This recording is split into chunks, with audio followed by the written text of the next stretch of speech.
Hello, how do you do, everyone? Welcome to the NARSA weekly update for the week commencing Monday, February the 8th, 2021.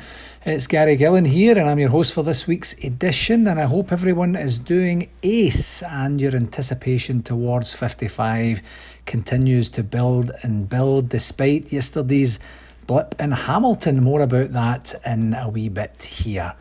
So unfortunately, I need to start this week's pod on a bit of a sombre note with a tribute to a great blue nose and a friend of NARSA, Jim Baillie, who sadly passed away last week. In my experience, honestly, there are very few Rangers supporters who just command reverence and respect from fellow fans across generations and continents, really. And looking at the tributes posted all over social media last week, you can tell that Jim was one such man and fan, you know. I first met Jim and his wife Helen at the Calgary convention, the NARSA convention back in 2008, sorry, I was going to say 2018 there, 2008, where, and I think this is true, maybe someone might correct me if I'm wrong, but where the Baillie Loyal flag made its public debut.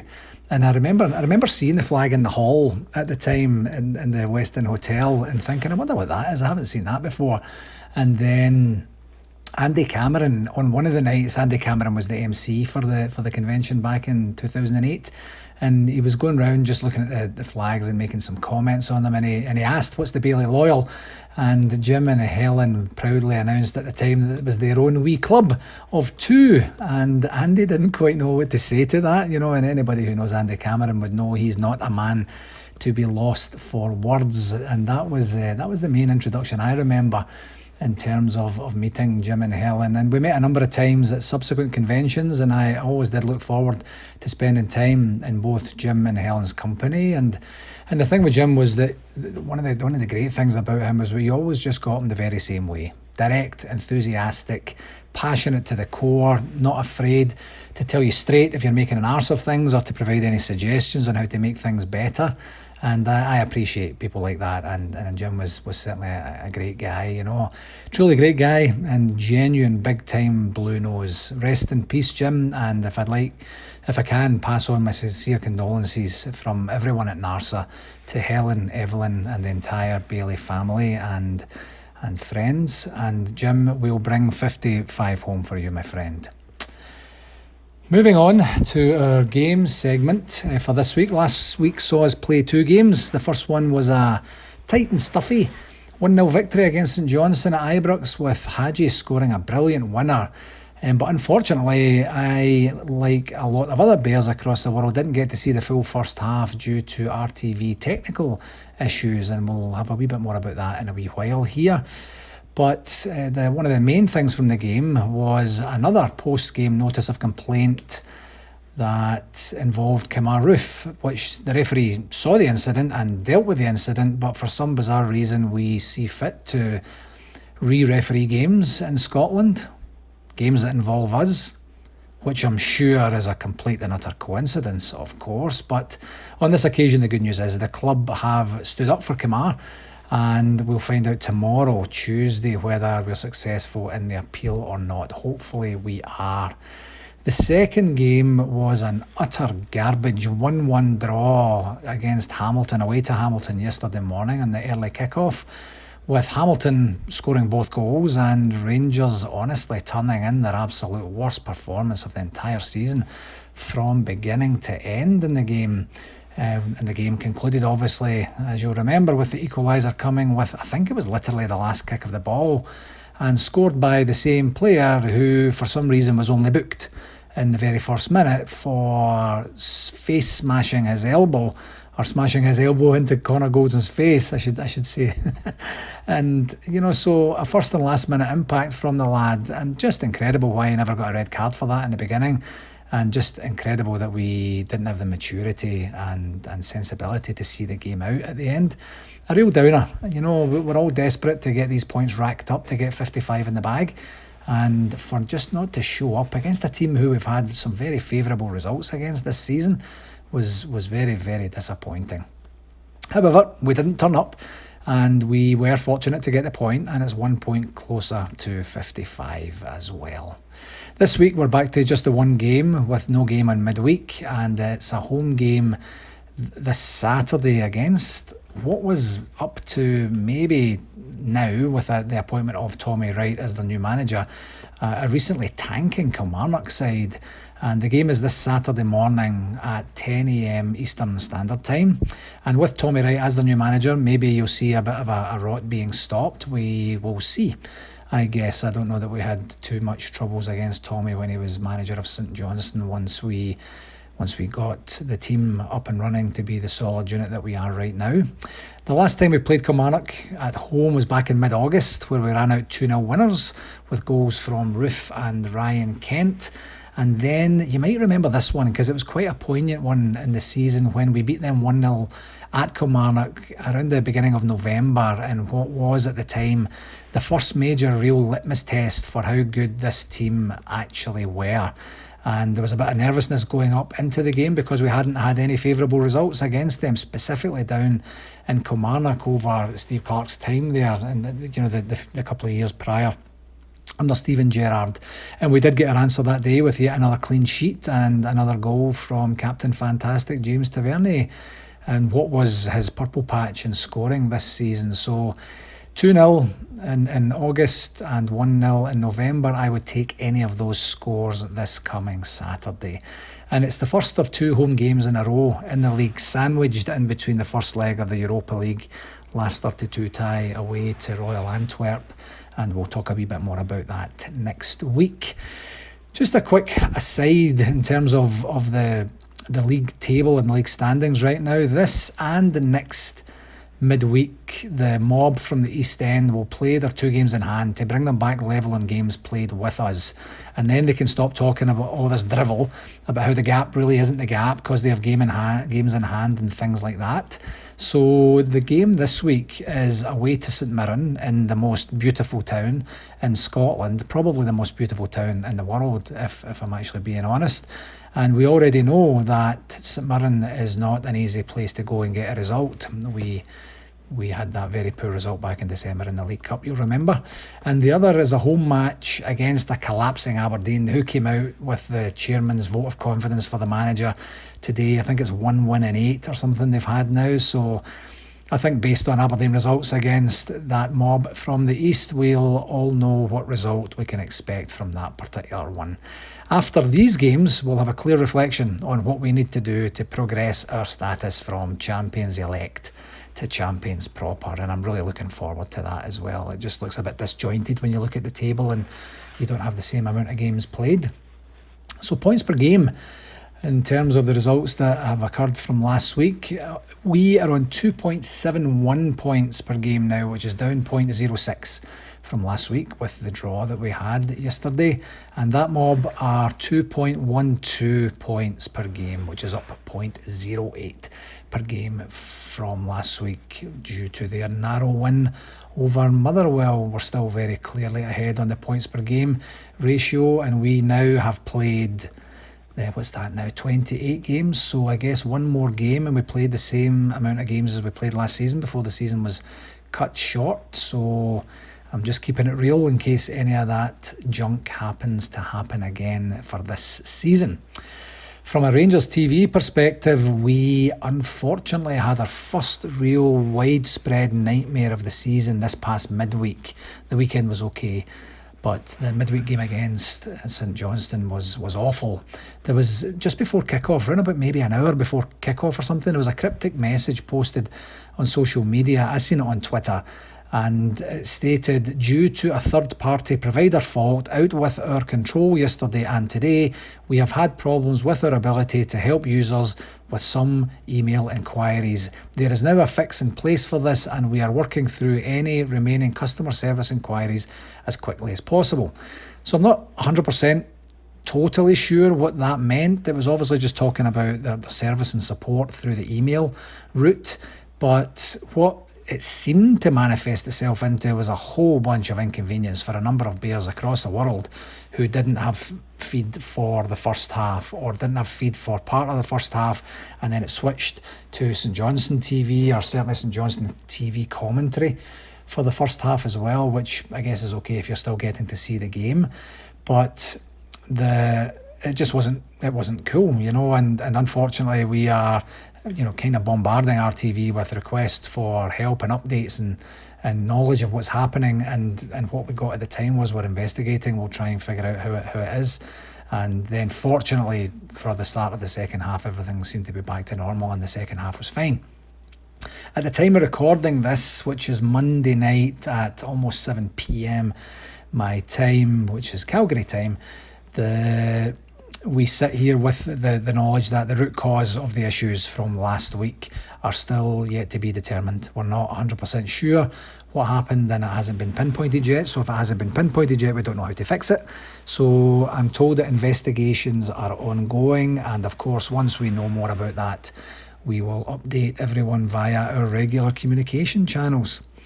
One thing I have discovered also on the back of the recent change to the new platform for single sign-on is that now the app doesn't allow casting to Android TVs or Comcast TVs any longer, which is a downer for me, because that's the type of TV I have.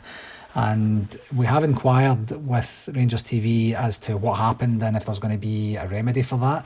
And I can confirm it's something that's definitely on their list of things to fix. I'm just not 100% sure quite yet when that's going to be. So again, if we get any information on that, we'll certainly share that with everyone, just in case you've been experiencing the same. I was really enjoying watching it on the TV at home during the lockdown, and now to revert back to either my computer screen or my iPad is not the best viewing experience, I have to say. So onward and upward. And just another plug for RTV vouchers for any NARSA members. If you want any information on the RTV vouchers, please reach out to your club president or secretary and they can get in touch with me, and we will do our best to get you sorted out on that. On to our convention update. No specific updates this week for Las Vegas 2022, which maybe isn't a bad thing since we had a wee bit of activity on that over the last wee while. What we have been doing over this last while is continuing to tidy up things from an admin perspective on the 2021 Bramalea convention. And what we did in the background was we had a handful of people organised buying the pre-purchasing of tickets, and that really helped us out with our testing of the ticket purchasing solution. So you'll remember, for folks that bought tickets for San Francisco, that we went electronic for the first time, and we were just retesting that. So we get people from literally all over the world to help us to make sure that it works, to make sure that they get their tickets okay, and to make sure the money flows through into the appropriate account. So the folks that around the world that did help us with the ticket sales and got confirmation of those tickets will have at least received an email confirmation that the refund is coming your way. I know at least one person who's actually received the funds, but if you haven't received the funds to date, don't worry about it at all. It's only been a couple of business days since we put the deposits through, and the refunds through, and they will be on their way at some point this week, I would imagine. And just one last thing on the convention, just a reminder on what I mentioned last week there in terms of trying to bring a more intimate or smaller family feel to the larger convention that we're going to be having next year. If you have any ideas or know anyone that has any suggestions, or you've seen something done very well in similar types of events, please by all means get in touch. We'd be happy to hear from anyone on any of that sort of thing to make sure that we give it as much thought and planning as we can. So the feature segment for this week is just a wee bit of an update in case you happen to miss it. Last Thursday, I had the pleasure of sitting down to interview Colin Stewart from Rangers Football Club, the former Players Benevolence Club and the Rangers Youth Development Company Director. And we put the interview out on our podcast platforms on Friday morning, our time, Friday morning, North American time. So Colin went into a great level of detail on the great work he's been doing on behalf of the club in both organisations. And if you didn't get a chance to listen to it, I'd really encourage you to check it out, as it is really quite informative and hopefully quite entertaining as well. He's got some stories in there too. And you can, of course, find that on our YouTube channel, which is NARSA Communication, or on any of the podcast platforms that you can access this pod from as well. So check that out if you can. Just another wee reminder from last week, the call for stories for for Stuart Thompson's book that he's going to be doing, 30 stories detailing Rangers fans' travels to follow Rangers. I don't mind admitting that I was a bit surprised I didn't get any responses on that, or any responses offering up any stories. I did get one response from Robert O'Neill from the LA True Blues saying that he would have to pass as he was washing his hair. And for those that don't know Robert, he has as much hair as I do. And for those that don't know me, I have as much hair as Kojak and Howie Mandel combined. So nice one, Robert. Thank you for that. But if anyone has any stories they would like to share, it's going to be quite an easy process that Stuart will follow to get the information from you. You don't have to write the chapter or anything. You just have to provide the content and he will write the chapter on your behalf. So as I mentioned last week, Stuart can be found on Twitter at Rangers_Bognor, Bognor. Or you can get in touch with me and I'll pass your details on to Stuart as well. I have to believe there has to be some great stories from some great Bears in North America that can make their way into Stuart's book.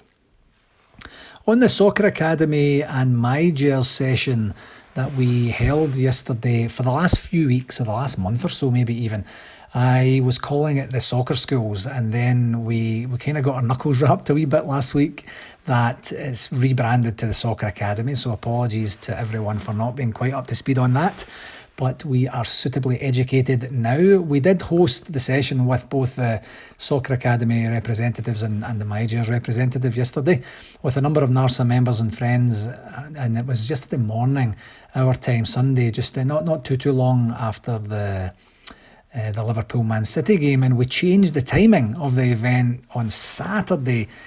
The event was on Sunday, but we changed it on Saturday so as not to give any Liverpool or Man City fans an excuse not to attend. And I have to admit, I'm not 100% sure that actually made any difference whatsoever in the attendance numbers, which is a wee bit of a shame. We didn't get quite as many people on as we were hoping, but we did get a good cross-section from across the continent, and it's a good start. It's the first time we've done something like this, and hopefully the information that was shared was valuable enough for the people there that they would be encouraged to tell other people about it, and if we do something like that again, that they would like to be part of it.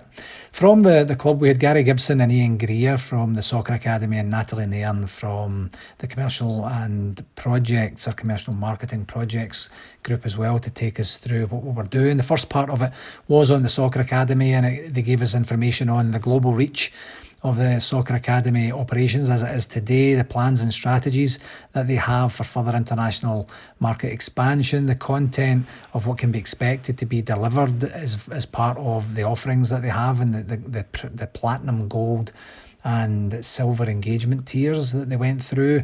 Ian did take us through an overview, a demo, actually a live demo of the online academy content, which was brilliant. Some of the way it's all structured, the library of things that you can do, the narrative that it provides along with the video, and the equipment list that you would need to be able to run that for your own club. It's a tremendous platform that they have, and the content is excellent as well.